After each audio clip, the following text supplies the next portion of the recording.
Scrub copies. मरुस्थल में झाड़ियों के पास पाए जाने वाले छोटे बालू का स्तूप स्क्रब कापिस कहलाते हैं या सर्वाधिक जैसलमेर में पाए जाते हैं।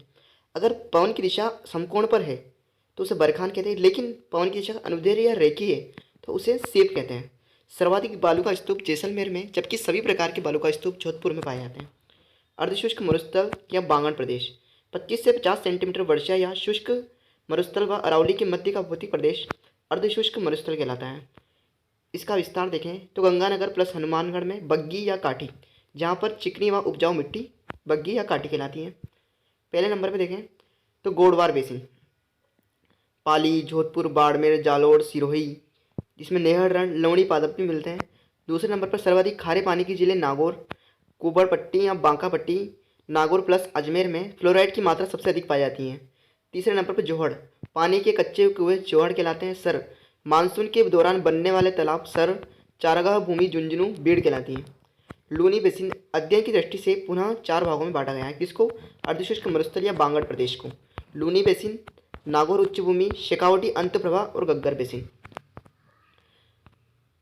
शुष्क व अर्धशुष्क मरुस्थल के मध्य कोई 5 अंतर लिखेंगे तो इस व्याख्या से हम 5 अंतर लिख सकते हैं। फ्रेंड्स, अगर आपको हमारे नोट्स अच्छे लग रहे हैं तो आप इसको साथ साथ लिख भी सकते हैं, जिससे कि आपको बार बार वीडियो देखने की कोई जरूरत नहीं पड़ेगी और आप अपने नोट्स प्रिपेयर करके उसी से ही बार बार रिवीजन करते हैं। राजस्थान जी का ऐसा है कि जितनी बार इसको रिवीजन करेंगे उतना ही आपका मजबूत होता जाएगा। तो फ्रेंड्स, आगे चलते हैं। मरुस्थल से संबंधित अन्य महत्वपूर्ण बिंदु, पलाया या खड़िन या ढाड़ झील। खड़िन या पलाया झील, जहाँ पालीवाल ब्राह्मणों द्वारा की जाने वाली कृषि को खड़िन कृषि कहते हैं। यहाँ पर जो फसलें हो जाती है रबी, गेहूँ और चना और सरसों। अस्थायी पानी की झील, जिसमें खड़ी या पलाया झील आती है, सर्वाधिक जैसलमेर में पाई जाती है। रन या टाट, मरुस्थल में लवणीय, दलदली व अनुपजाऊ भूमि को रन या टाट कहा जाता है। रन सर्वाधिक जैसलमेर में पाए जाते हैं। प्रमुख रन, तालछापड़ चूरू में, परिहारी चूरू में, फलोदी जोधपुर में, भाप जोधपुर में, थोप बाड़मेर में, भाकरी जैसलमेर में। पोखरण में परमाणु परीक्षण किया गया था 1974 को 18 मई और 13 मई 1998 को। जलपट्टी, पोखरण से मोहनगढ़ के बीच में 60 किलोमीटर तक की जलपट्टी है, जो कि जैसलमेर में है। यहाँ पर सेवण या लिलोण घास पाई जाती है, जो कि गोडाउन पक्षी की एक शरण स्थली है। यहाँ पर एक चंदन नाल का कुआं, नलकूप और थार का गढ़ा भी है। जैसलमेर में स्थित जलपट्टी सरस्वती नदी का भूगर्भीय अवशेष है। इसे लाठी सृष्ट के नाम से भी जाना जाता है। आकलवुड फॉसिल पार्क, इसका स्थान जैसलमेर में है। इसे राष्ट्रीय मरुद्यान भी कहते हैं। इसका निर्माण काल जुरासिक काल 18 करोड़ वर्ष पूर्व हुआ। विश्व में लकड़ी की प्राचीनतम आकल वुड फॉसिल पार्क, आकल गांव, वुड यानी का मतलब लकड़ी और पार्क का मतलब जीवाश्म उद्यान। बाब boulder clay, boulder Himani glacier के दौरान जमा किए गए अवसाद बाब बोल्डर किले कहलाते हैं, जो कि जोधपुर में है। और इसका जो समय है परमो कार्बोनिफेरस 25 से 28 करोड़ वर्ष पूर्व का है। नकलिस्तान या मरु उद्यान ओएसिस, मरुस्थल में जहाँ जल बेसिन पाए जाते हैं उनके चारों ओर हरियाली विकसित हो जाती है, जिसे नकलिस्तान कहते हैं। धोरे, लहरदर बालू का स्तूप धोरे कहलाते हैं। धरियन, लहरदर बालू का स्तूप धोरे, अगर वह आगे की तरफ स्थानांतरित गतिशील बालू का स्तूप धरियन कहलाते हैं। धोरे व धरियन सर्वाधिक जैसलमेर में पाए जाते हैं। पीवड़ा, पीवड़ा एक सांप की प्रजाति है, जो कि एक पीले रंग का सांप होता है। यह सर्वाधिक जैसलमेर में पाया जाता है। टरेशरी काल के अवशेष, कोयला, पेट्रोलियम, प्राकृतिक गैस, ये सभी अवसादी चट्टानों से प्राप्त होते हैं। मरुस्थलीकरण या मरुस्थल का मार्च, मरुस्थल का आगे बढ़ना या विस्तार ही मरुस्थल का मार्च कहलाता है। इसका विस्तार साउथ वेस्ट से नॉर्थ ईस्ट के बीच हो जाता है। इसका विस्तार हरियाणा तक भी होता है, सर्वाधिक हरियाणा में। सर्वाधिक योगदान मरुस्थल के मार्च में बरखान का, क्योंकि इनकी गति या स्थानांतरण सर्वाधिक होता है। रेतीले और पथरीले दोनों के बीच में एक रेतीला प्लस मथुरा रंग का बरखान पाया जाता है। फिर रेतीला हम्मादा, अगर हम्मादा है तो पथरीला, अगर रेतीला मरुस्थल है तो उसे अर्ग और रेग, रेतीला और पथरीला दोनों हैं तो रेग, और हम्मादा ओनली पत्थर। अरावली पर्वतमाला, इसका निर्माण काल प्री कैम्ब्रियन काल में हुआ। अरावली पर्वतमाला यूएसए की अपलेशियन पर्वतमाला, इंपॉर्टेंट क्वेश्चन, अपलेशियन पर्वतमाला के समकालीन है। इसकी लंबाई 692 किलोमीटर है। अगर राजस्थान में लंबाई की बात करें तो 550 किलोमीटर, कुल लंबाई 692 किलोमीटर। और इसकी औसत ऊंचाई की बात करें तो 930 मीटर। अरावली की विशेषताएं, समय के अनुसार देखें तो सबसे प्राचीन है, निर्माण प्रक्रिया वलित है, और वर्तमान में देखें तो अवशिष्ट पर्वतमाला है अरावली। अरावली की दिशा, अरावली निकलती है गुजरात में पालनपुर में खेड़ ब्रह्मा से गिरनार, गुजरात में गिरनार की पहाड़ियों से लेकर दिल्ली की रायसीना की पहाड़ियों तक अरावली की दिशा है, मतलब अरावली का विस्तार है। और राजस्थान में बात करें तो राजस्थान में आबू सिरोही से अरावली प्रवेश करती है और खेतड़ी झुंझुनू में समाप्त हो जाती है। अध्ययन की दृष्टि से अरावली को 3 भागों में बांटा गया है। उत्तरी अरावली, जिसका विस्तार जयपुर झुंझुनू, इसकी सर्वोच्च चोटी रघुनाथगढ़, मध्य अरावली अजमेर और टोटगढ़, इसकी अरावली की नाम टोटगढ़ इसकी मध्य अरावली है। दक्षिणी अरावली की बात करेंगे तो सिरोही, राजसमंद में गुरु शिखर। तारागढ़ की ऊंचाई की बात करेंगे तो 873 मीटर जो कि अजमेर में है। गुरु शिखर की बात करेंगे तो 1722 मीटर जो कि सिरोही में है। और रघुनाथगढ़ की बात करेंगे जो कि सीकर में है, इसकी ऊंचाई लगभग 1055 किलोमीटर है। टोटगढ़ को मोरमजी भी कहते हैं, जिसकी ऊंचाई 934 मीटर है, जबकि तारागढ़ की ऊंचाई 873 मीटर है। सिरोही की बात करें तो आबू पर्वत भी स्थित है सिरोही में, जिसकी सर्वोच्च चोटी गुरु शिखर है। और उदयपुर और राजसमंद की सर्वोच्च चोटी जरगा है। अरावली की सर्वाधिक ऊंचाइयां बात करें तो सिरोही में, लेकिन अरावली का जो सर्वाधिक विस्तार है वह है उदयपुर में। अरावली का सबसे कम विस्तार व न्यूनतम ऊंचाई बात करेंगे तो अजमेर में है। अरावली की सर्वोच्च चोटी, इसकी ट्रैक देख लेते हैं। गुरु से दिल जरा आशा को रघु ऋषि का सज्जन मोर। गुरु से, गुरु मतलब गुरु शिखर, से का मतलब सिरोही, दिल का मतलब दिलवाड़ा, जरा का मतलब जरगा, आस अचलगढ़, कुंभा कुंभलगढ़, रघुनाथगढ़ रघुनाथ, ऋषि ऋषिकेश, का कमलनाथ, सज्जन सज्जनगढ़, मोर मोरमजी और टेटगढ़। गुरु शिखर की बात करेंगे तो सिरोही में 1722 मीटर, शेर भी सिरोही में 1597 मीटर, दिलवाड़ा भी सिरोही, मतलब कि गुरु से दिल, आपको गुरु से दिल कहाँ मिलाना है, सिरोही में मिलाना है। 1722, 1597 और 1442, 17, 15, 14। जरा आशा को, जरा उदयपुर में 1431, अचलगढ़ सिरोही में 1380, सी से सिरोही 80, 1380, कुंभलगढ़ राजसमंद 1224, रघुनाथगढ़ सीकर 1055, ऋषिकेश सिरोही 1017, कमलनाथ उदयपुर 1001, सज्जनगढ़ उदयपुर सज्जनगढ़ इंपॉर्टेंट है ये, उदयपुर में 938 मीटर, मोरमजी या टोटगढ़ अजमेर में है 934 मीटर। अब चलते हैं खो में, सात बोली रोज बोली, Kho Jaipur 920 metre, Sayra Udaipur 900 metre, Taragarh Ajmer 873 metre, Bilali Alwar 775 metre, Roja पाकड़ जालोर 730 मीटर, बोली जालोर 730 मीटर।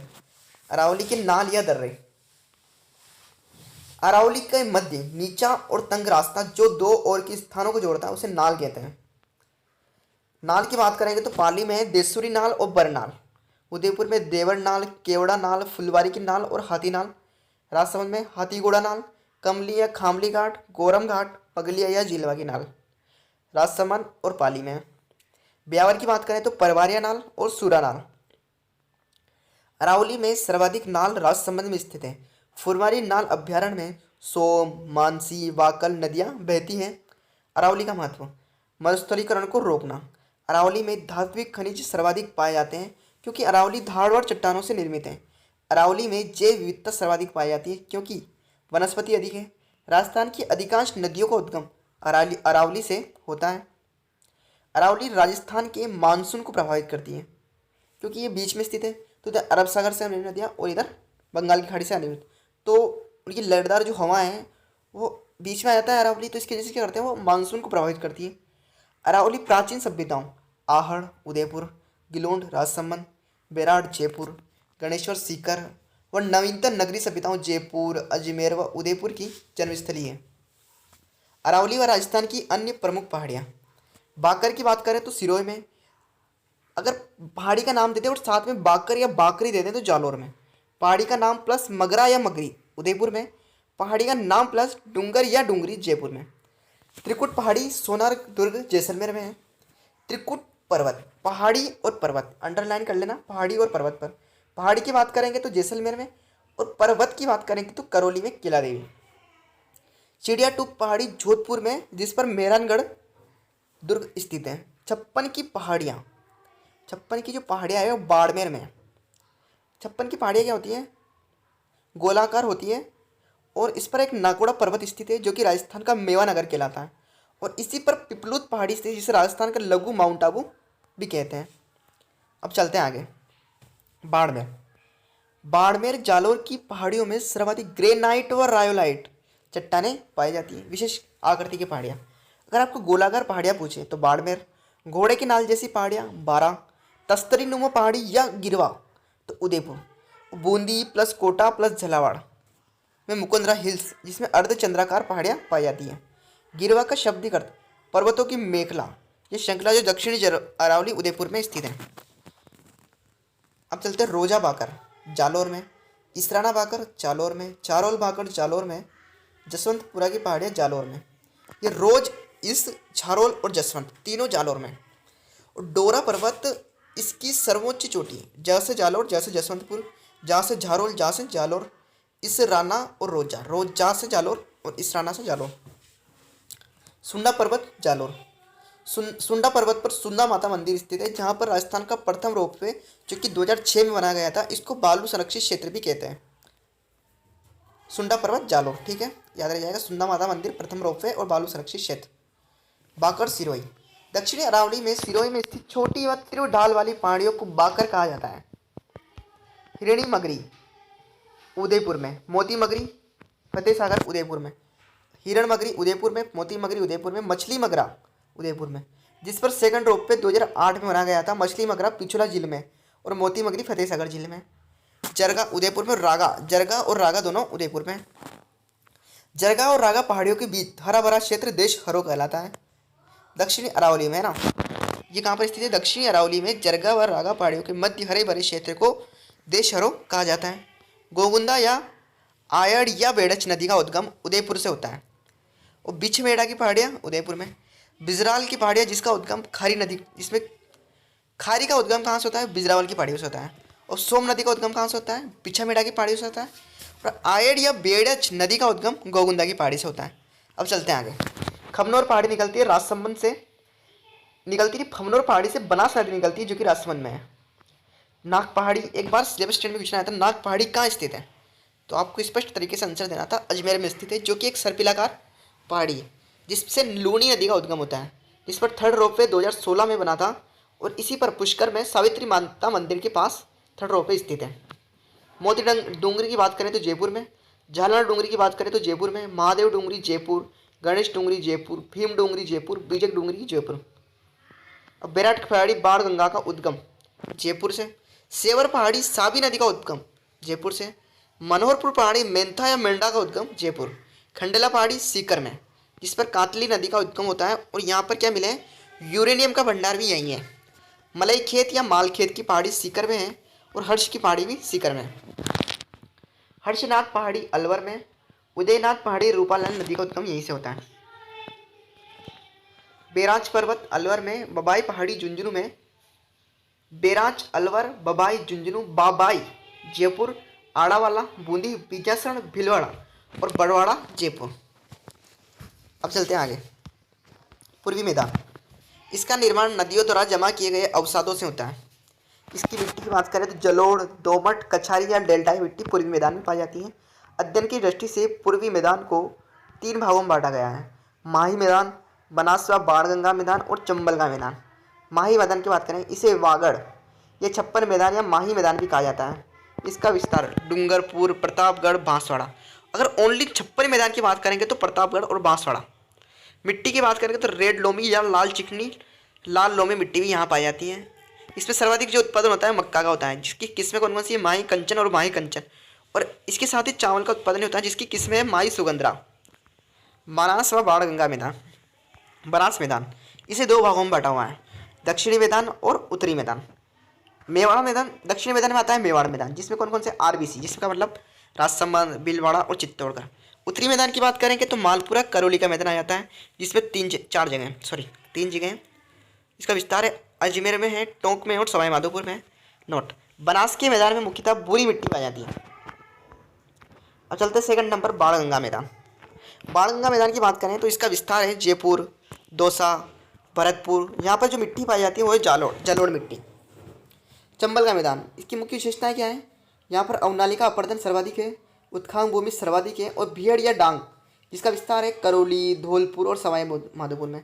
चंबल मैदान में काली जलोढ़ मिट्टी सर्वाधिक पाई जाती है। पूर्वी मैदानी भाग में जनसंख्या घनत्व अधिक पाया जाता है, क्योंकि यहाँ सर्वाधिक उपजाऊ मिट्टी, जलोढ़ का विस्तार अधिक है। दिशा के अनुसार राजस्थान की मैदानी भाग, उत्तर में बात करें तो गगन, पूर्व में बात करें तो चंबल और पश्चिम में बात करें तो लूनी और दक्षिण में बात करें तो माही। दक्षिणी पूर्वी पठार या हड़ौती, इसका निर्माण ज्वालामुखी के बेसाल्ट लावे से हुआ है। इसकी जो मिट्टी है वो काली या रेगुर है। हड़ौती को अध्ययन की दृष्टि से 2 भागों व 3 गौण भागों में बांटा गया है। हड़ौती के मुख्य भाग, 2 भाग, दक्कन लावा पठार, दूसरा विद्यन कगार। नोट, जीवीएम ग्रेट बाउंड्री फॉल्ट एक ब्रंश जो अरावली व हड़ौती के मध्य स्थित है। इसका विस्तार चित्तौड़गढ़, भीलवाड़ा, बूंदी, सवाई माधोपुर, करौली व धौलपुर जिलों में है। दक्कन लावा पठार इसका विस्तार मालवा प्रदेश, प्रतापगढ़, झालावाड़, ऊपरमाल की बात करें तो चित्तौड़गढ़ के बेसरोडगढ़ और भीलवाड़ा के बिजोलिया के मध्य ऊपरमाल का पठार स्थित है। विद्यन कगार भूमि इसका विस्तार कोटा, बूंदी, बारा, झालावाड़ और डांग क्षेत्र करौली, धौलपुर और सवाई माधोपुर। विद्यान कगार में पाई जाने वाली चट्टानें लाइमस्टोन, सैंडस्टोन सबसे अधिक पाई जाती है यहाँ। रेड स्टोन, कोटा स्टोन और हीरा। हड़ौती के गोणबाग, ये 3 प्रकार के हैं। अर्धचंद्राकार पहाड़ी, शाहबाद उच्च भूमि, डगंगदार भूमि। अर्धचंद्राकार पहाड़ी बात करें बूंदी हिल्स, मुगंदरा हिल्स, कोटा झालावाड़ में। शाहबाद उच्च भूमि बारा, जिसमें घोड़े की नाल जैसी पहाड़ियाँ पाई जाती हैं।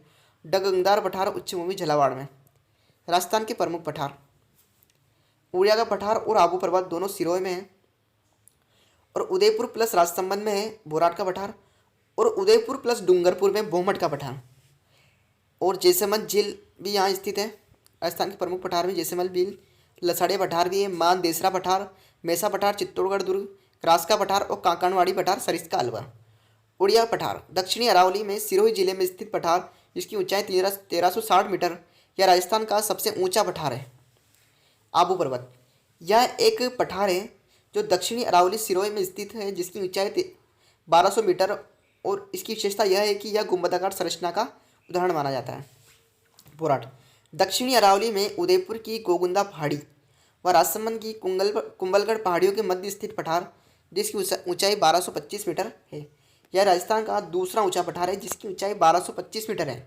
और कहाँ स्थित है? राजसमंद की कुंभलगढ़ पहाड़ियों के मध्य स्थित है। उदयपुर की गोगुंदा पहाड़ी व राजसमंद की कुंभलगढ़ पहाड़ियों के मध्य स्थित है उदयपुर और राजसमंद। लसाड़िया पठार दक्षिणी अरावली में उदयपुर की जैसलमेर झील के पूर्व में स्थित उबड़ खाबड़ पठारी भाग लसाड़िया का पठार कहलाता है। अब चलते हैं जलवायु। जलवायु क्या है, जलवायु कैसी है, जलवायु का वर्गीकरण कितने प्रकार से होता है, जलवायु का ऋतु वर्गीकरण क्या है, जलवायु संबंधी अन्य महत्वपूर्ण बिंदु हम कल के टॉपिक में पढ़ेंगे। तो फ्रेंड्स, इस वीडियो को आप 2 या 3 बार देखोगे ना तो आराम से आप इसका क्विकली रिवीजन कर सकते हो और आपको स्पष्ट तरीके से सारी चीज़ें याद रह जाएगी। तो फ्रेंड्स, इस वीडियो को बार बार देखिए, जितना आप वीडियो देखे हो, क्योंकि मैंने सुना है बचपन में कि सुनने से चीज़ें अच्छी याद हो जाती हैं और अपने मध्य मस्तिष्क में केंद्रित हो जाती है, जिससे कि आपको सारी चीज़ें क्लियर हो जाती हैं और आपको भूलने में दिक्कत नहीं आती। इसलिए जितनी बार वीडियो देख सकते हो उतनी बार वीडियो को देखें। तो फ्रेंड्स, कैसा लगा आपको सेशन, और कल का अपना सेशन रहेगा जलवायु।